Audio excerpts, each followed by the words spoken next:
Turuncu Koltuğun yeni bölümüne hoş geldiniz. Bugün kanal sahipleri olarak biz kendimize bir bölüm çekiyor olacağız. Bugünkü konumuz aile birleşimiyle alakalı. Sohbet şeklinde olacak ama birbirimize istersen sorular da sorabiliriz kaçırdığımız noktalar olursa. Aslında iki kişi çekmek istedik bunu çünkü ikimiz de sürecin içerisindeydik. İkimizin de şeyler vardı ya da görevler vardı, bitirmemiz gereken task'lar vardı. Evet. O yüzden ikimiz birlikte çekelim dedik. Biraz daha sohbet havasında geçsin. Evet, aynen öyle. Zaten aile birleşimi olduğu için aslında birlikte olması daha sağlıklı oldu. Çünkü evlenen biziz.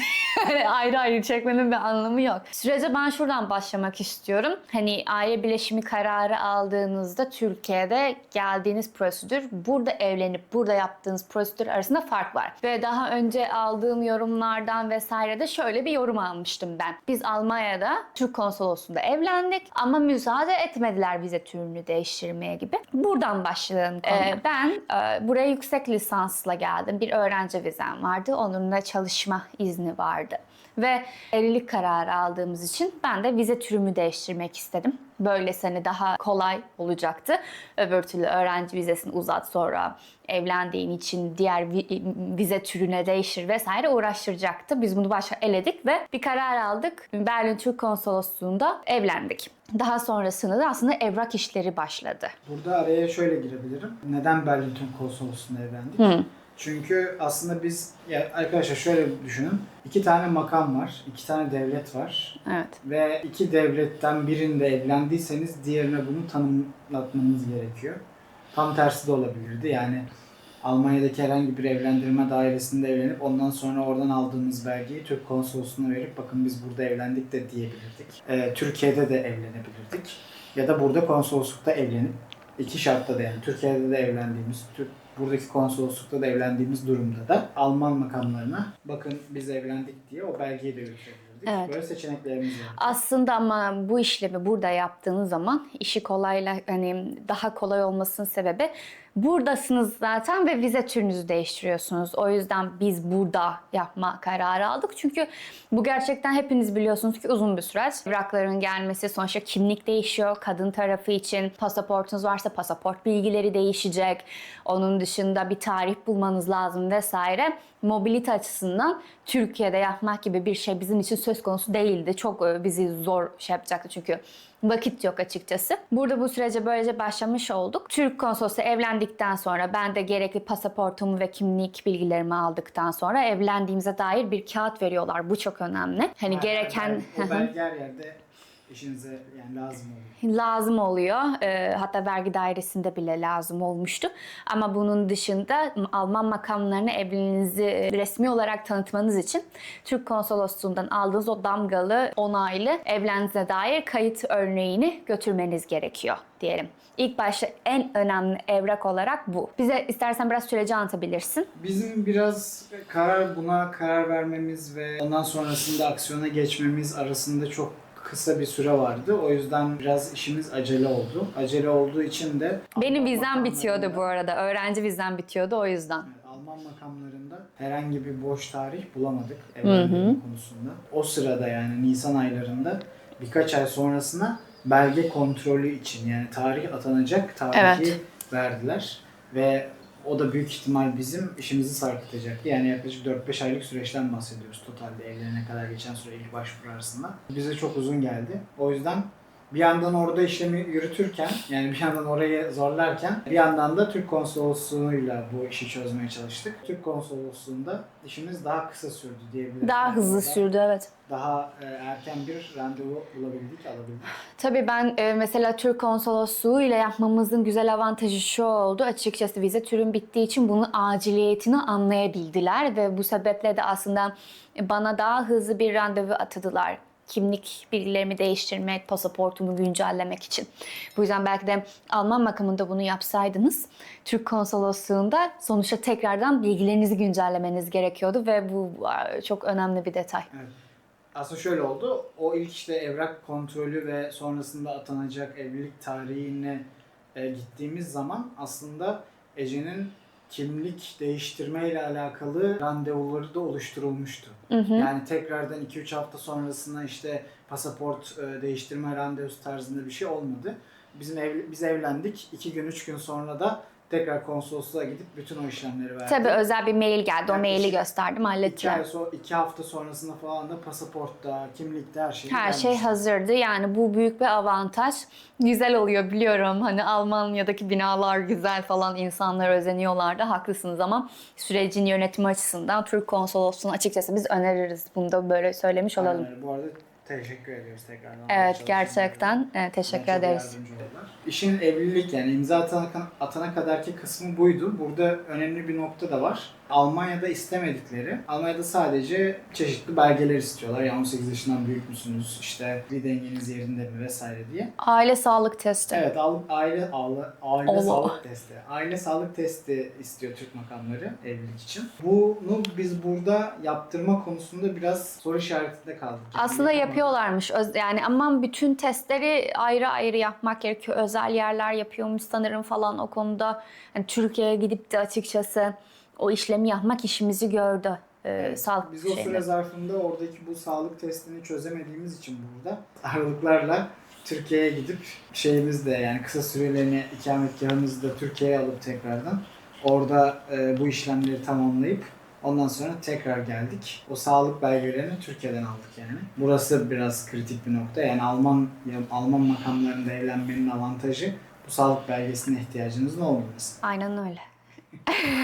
İşin sonraki Öbür türlü boyutu- düşünemiyorum. Bu arada belki de vardır. Gerçekten duydum. Burada da o testi yaptıranlar var. Duydum ama o test çok kapsamlı bir test. Eğer Türk konsolosluğuna bunu yani X-ray'inden şeyine biraz burada zor olacağını düşünüyorum. Yani bir günde benim Türkiye'de bütün o sağlık testi, tarama muhabbetini hallettiler. İşin aslında bundan sonrasında yani şu an aile birleşimi dediğimiz şey aslında işin imzadan sonraki kısmıyla alakalı. Biz Berlin özelinde bilenler bilir, gelecekler, gelmek isteyenler de internetten araştırdıklarında görmüşlerdir. Özellikle büyük şehirlerin aslında bu özelliği ama Berlin özelinde de yabancılar dairesinde randevu bulmak cidden bir zul haline geldi. O yüzden de biz de bu süreçte açıkçası şeydik yani hani hangi tarihte evleneceğimizi bilmiyoruz. Bizim tarihimiz 6 Ağustos arkadaşlar. Biz Mart-Nisan aylarında bu kararı verdiğimiz zaman yaklaşık kaçına kadar 27 Haziran 28 Haziran'a kadar biz tarihimizi bilmiyorduk. Ve o süre zarfında da hani vize için işlem yapamıyoruz, tarih alamıyoruz. Belgeyi konsolosluktan aldığımız evlilik belgesini önce buradaki bir valilik kaymakamlığa götürüp tanıtmamız gerekiyor. Ondan sonra orası kayda aldıktan sonra yabancılar dairesi bu işlemi görüp de işlem yapabiliyor. Bunların hepsi böyle şeydi yani sonu bucaksız böyle soru işaretleriyle dolu bir süreçti açıkçası. Sonrasında biz... İlk başta yakında bir yere gidip evliliğimizi devlet makamına tanıttık. Aynen. Sonrasında şöyle bir şey yaptık. Burada da cidden yabancılar dairesine de açıkçası teşekkür ederiz. İsteyen olur mu bilmiyorum orada. Zannetmiyorum ama. Şöyle bir durum oldu. Biz randevu bulamadık. Bulamadığımız için de artık özel bir mail attık. Bu arada dürüst Konsolosluğa. olduğunuz sürece sorun yok. Yani Yardımcı biz oluruz. gerçekten yalan söylemedik ve bütün dürüstlüğümüze çok uzun bir mail, telegraf şeklinde bir çektik, yolladık yani. Bütün süreci anlattık, tarihlerimizi verdik. Bunu belgeyi aslında aldığımız zaman verdik. Yani 6 Ağustos'un sonrasında 7 Ağustos'ta gönderdik maili. Dedik bugün evlendik. Zaten birkaç haftadır da zaten hala randevu bulamıyorduk. Ece'nin vizesi bitecek bu tarihte. Ve bizim acilen bir randevuya ihtiyacımız var vize uzatmak ya da vize değiştirmek için.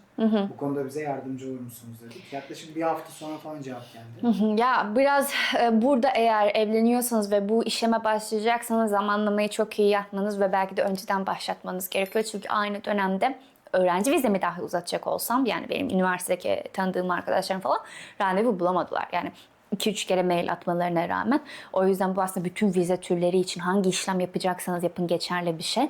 Bunu da söylemiş olalım bence. Daha sonrasında biz bir şekilde aslında Auslanderbehörde kapağı atmayı başardık ve gittik. Benim kısmımla alakalı aslında ben bu süreçte normal Türkiye'den Almanya'ya aile birleşimine gelmeye çalışan insanların sağladığı belgelerin hepsini ben de koydum.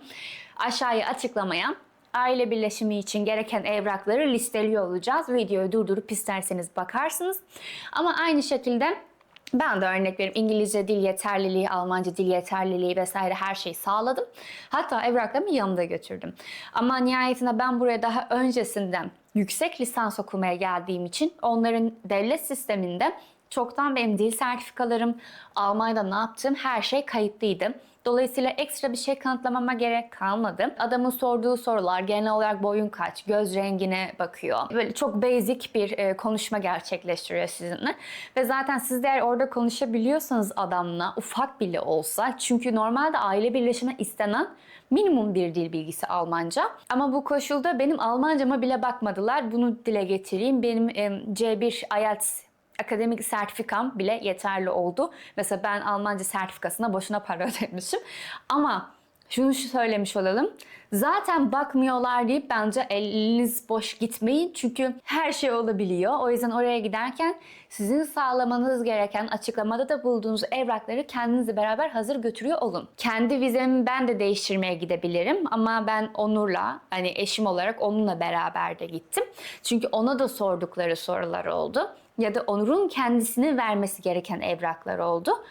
Bu evraklardan bahset istersen birazcık. Aynen. Aslında mantık olarak, yani mantığı anladığımız zaman birçok sorun çözülecektir diye düşünüyorum ya da kafanızdaki soru işaretleri çözülecektir. Örnek veriyorum, şu şekilde şunlar yapılabilir. Yani imkanlar ya da olasılıklar şunlardır aile birleşiminde. Biri buraya öğrenci olarak gelmiştir, eşini getiriyordur. Biri çalışmaya gelmiştir, eşini getiriyordur. İş kurmaya gelmiştir, eşini getiriyordur. Gibi gibi.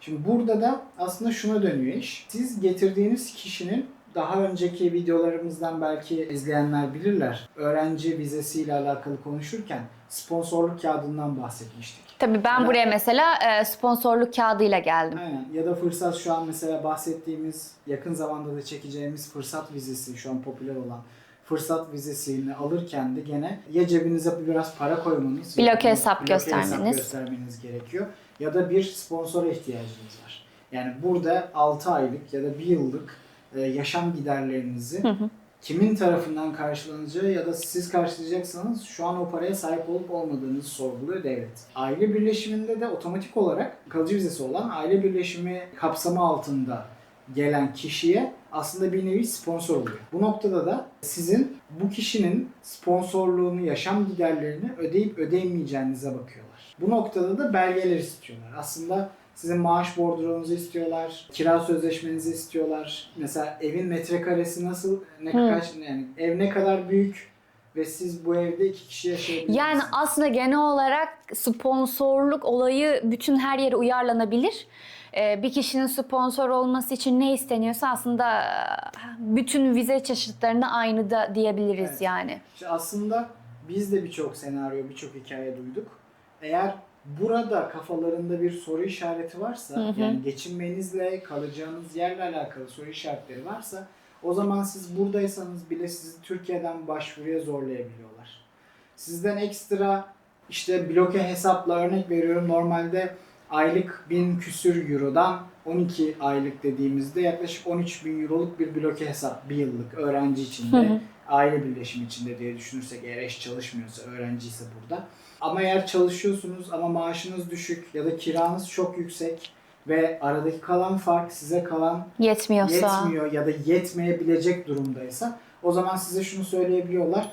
Bunlar güzel, okey, ama sizden bir de 3-5 bin euroluk, 3 bin euroluk, 5 bin euroluk bir bloke hesap istiyoruz. Ancak o şartlar altında onaylarız. Yani aradaki fark ne kadarsa diye. Bizim avantajımız açıkçası hani burada kira, maaş skalamızda bir sorun olmadığı için, evimiz de yeterince büyük olduğu için burada bir sorunla karşılaşmıyoruz. Benim tarafımdan belgelerle de alakalı bir eksiklik yoktu. Evet. Kimse bana şey demedi yani. Olmaz, hayır, Türkiye'ye git, orada işlemi başlat. Yani bu birazcık Onur'un dediği gibi hem elemana bağlı olarak değişiyor, hem sizin oraya hazırlıklı gitmenizle alakalı da bir şey aslında. Kaşımızı mı kaşıyalım, ne yapalım bilmiyorum ama çok sorunsuz bir şekilde biz bu süreci başvurduktan itibaren de Ece 2-3 hafta içerisinde de zaten direkt oturumunu aldı. Evet. Ve oturumumuz artık birbirine bağlı. Yani benim son tarihime kadar, son oturum iznimin işte 2 yıl sonrasına kadar Ece de aynı şekilde aldı. Bundan sonraki bütün süreçlerimiz, bütün uzatmalarımız aslında birlikte olacak. Yani birbirine... Bu arada arkadaşlar şu da önemli bir şey. Hani kafada soru işareti oluşan insanlar var. Çünkü mesela ben şu an çalışıyorum. Ama ben şu an işimi bırakıp başka bir şey okumaya da devam edebilirim. Hatta kendi işimi açabilirim. Aile birleşimine girdiğiniz zaman hani oturum izniniz bağlamında bu tarz şeyler yapabiliyorsunuz. Ve biz mesela vergi dairesine de işte sınıflarımızı bildirdik, evliliğimiz vesaire bütün ayarlamaları yaptık. Bir aile birleşim vizesi altındasınız ama çalışabiliyorsunuz. Ben bu süreçten sonra hatta bir iş yerinden kabul aldım ve çalışmaya başladım. Ama şu anlama gelmiyor. Çalışmaya başladığınız için işte çalışma vizesine değiştirmenize gerek yok. Mesela neden bunu yapmanız mantıklıya bir açıklama olsun bu. Sadece burada kalmak için değil. Çünkü bürokrasinin yavaşlığını bildiğimizden dolayı hani olabildiğince az nasıl aslında oraya uğrarsınız. Geliyoruz yani. Dediğimiz gibi hani o çalışan, okuyan kişi ne yapıyorsa, vizesini hangi şartlar altında aldıysa bu süre zarfında da, süresiz oturuma geçene kadar da bunları yapmakla mükellef. Bunları sürdürmekle Tabii ki, mükellef. evet. Ama aile birleşiminden yararlanarak vizesini değiştiren ya da Türkiye'den örnek veriyorum Almanya'ya gelen kişi burada cidden çok serbest oluyor. Yani şirket kurabilirsiniz, iş yapabilirsiniz, çalışabilirsiniz. Devlet şunu diyor yani, bir tane fedai var. Biri çalışıyor, biri çalışmıyor. Öyle de demeyelim şimdi. Biz de burada yüksek lisans yapıyoruz. Şimdi yani genel olarak ama. Biri çalışma vizesiyle gelmiş ya da öğrenci vizesi, master ile gelmiş örnek veriyorum. Ve eşini getirmiş. O kişi onu yaptığı sürece, o çerçeveye bağlı kaldığı sürece ve bunun kapsamında çalıştığı ya da ondan beklenenleri yaptığı sürece eşi cidden çok serbest. O yüzden bu aslında bir güzel de bir avantaj. Evet ve bir yandan şu da var. Mesela Türkiye'den geliyorsanız bence sorun yok yani. Eşim gitti, ben de eşime gidiyorum. Ama burada mesela biz bu işlemi daha önce yapamaz mıydık? Yapabilirdik ama benim master programım örnek veriyorum 2 sene gibi düşünelim. Master'a gelmişsin 2. ay evlensen bu biraz garip bir görüntü oluyor açıkçası. Mesela bu size açık tabiriyle uyuzluk yapmalarının sebeplerinden bir tanesi olabilecek bir nitelikte bir şey mesela bu. Ya açıkça yani Türkçesi şu. Yani niyetin açık olsun yani. Köylü kurnazlığı yaparsanız Aynen öyle. onlar da size bunu anladıklarını ve yaptırmayacaklarını açık açık gösteriyor. Eğer doğal akışındaysam, gelmişsiniz okumuşsunuz bir sene, sonra evlilik kararı almışsınız, hayatta her şey olabilir. Hop evlenmişsiniz, vizitörünüz değişti, iş buldunuz, işe başlıyorsunuz. Yani dediği gibi Onur'un kurnazlık yapmadığınız sürece bir şey olmaz. Bu videoyu özellikle turuncu koltukta çekmek istedik çünkü ciddi anlamda sadece YouTube'dan değil çok büyük bir hesabım olmasa da TikTok hesabından yazan bir sürü insan olmuştu. Nasıl müsaade ettiler Almanya'da evlenip de hemen aile birleşimi vizesine nasıl değiştirdin? Yani bu size bir mesaj olsun. Böyle bir şey var, böyle bir şey yapılabiliyor. İmkansız değil, hatta gayet %100 imkanı olan bir şey. Yani kulağınıza küpe olsun arkadaşlar. Son bir şey daha ekleyelim. Tamam. Arkadaşlar evlendiğiniz zaman Almanya'daki vergi diliminiz değişiyor. Normalde 6 tane sınıf var. Hemen üzerinden geçeyim kısaca. Birinci sınıf bekar insanlar, çocuksuz ve bekar insanlar oluyor. En fazla vergiyi bu kişiler ödüyorlar. İkinci sınıf bekar ama çocuklu kişiler oluyor. Bunlar daha az vergi ödüyorlar. Çocuklarına bakmakla yükümlü oldukları için devlet bunlardan daha az vergi alıyor. 3, 4, 5 var. Bunlar evlilikle alakalı. 4 demek aslında bekar gibi vergi ödeyen 2 kişi demek. Yani bir çift 4 olabiliyor. Ya da biri 3, biri 5 olabiliyor. 4 dediğimiz zaman ikisinden de aynı oranda kesiliyor. Burada bir fark olmuyor. Bunu genelde aşağı yukarı aynı kazanan insanlar, aynı oranda kazanan insanlar. Aynen. Umursamıyorlar yani aynen, aslında. Aha. Ya da 3-5 diye değiştirebiliyorsunuz. Bu da bizim yaptığımız zaten. Yani birinin çünkü yüzdelik kesildiği için vergiler, birinin maaşı diğerinin maaşından daha yüksekse daha az kesilmesi açısından şey diyebiliyorsunuz yani 3'ten daha az kes, 5'ten daha fazla kes diyorsunuz. Size kalmış bu arada. Ama Kimse totalde daha az vergi ödemiş oluyorsunuz. O mantıklı oluyor o yüzden. Bir de 6 var. 6 da ikinci bir iş demek. Yani full time bir yerde çalışırken bir de ek iş olarak değil de full time gibi bir iş yapıyorsanız ikinci işin vergisi hayvan gibi. Aynen öyle. Sınıf. O yüzden çok mantıklı gelmiyor. Yani bayağı yarısını devlete çalışıyorsunuz. Şimdi biz bu noktada şuraya geleceğiz. 3, 4, 5 noktasına geleceğiz. Eğer birdeyseniz ve evlenirseniz otomatik olarak bir şirketinize bir belge veriyorsunuz. Evlilik belgesi, demin dediğimiz o her yere Evet. verdiğimiz. Çok önemli. Şirketiniz bu belgeyi vergi dairesine gönderiyor. Şirketiniz gönderiyor. Sonrasında vergi dairesi ben bunu sistemime girdim. Bu yaklaşık 2-3 hafta sürüyor. Ben bunu sistemime girdim. Bu kişilerin artık evli olduğunu biliyorum diye bir geri dönüş yapıyor. Otomatik olarak birde olduğunuz için sizi 4-4 olarak atıyor.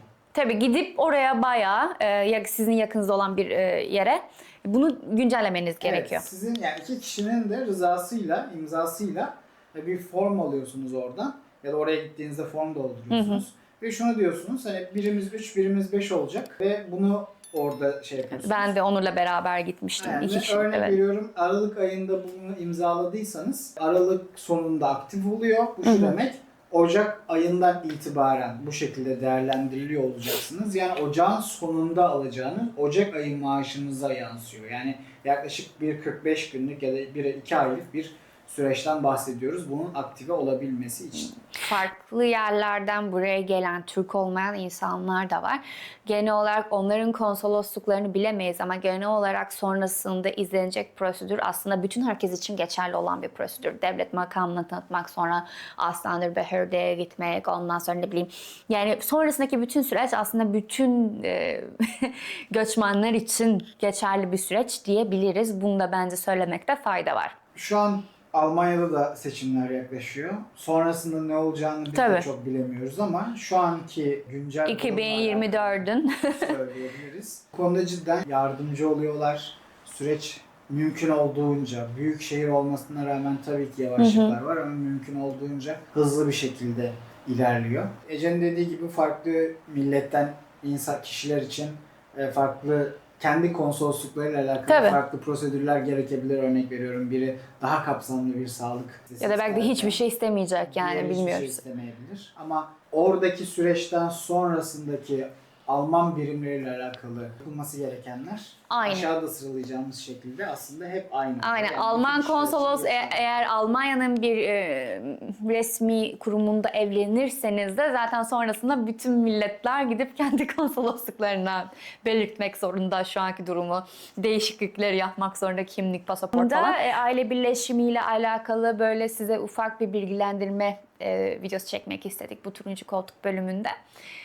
Bununla alakalı sorularınızı hiç çekinmeden, gocunmadan sorabilirsiniz. Bu arada bizim de arkadaşlarımız var. Türkiye'de bu süreci başlatıp hala bize bekleyen ya da vize ataması bekleyen arkadaşlarımız var. Biz de onları Evet. burada bekliyoruz. Cidden hepinize bu konuda, yani Türkiye'den bu süreci başlatıp da 7-8 aydır vize ataması bekleyen kişilere de cidden sabır diliyoruz. Umarım Evet. en kısa sürede Umarım. güzel haberler alırsınız. Umarım. Bir sonraki turuncu koltuk bölümümüzde muhtemelen fırsat vizesinden bahsediyor olacağız. O zamana dek hoşça kalın, kendinize dikkat edin ve yorumlarda buluşalım. Görüşmek üzere.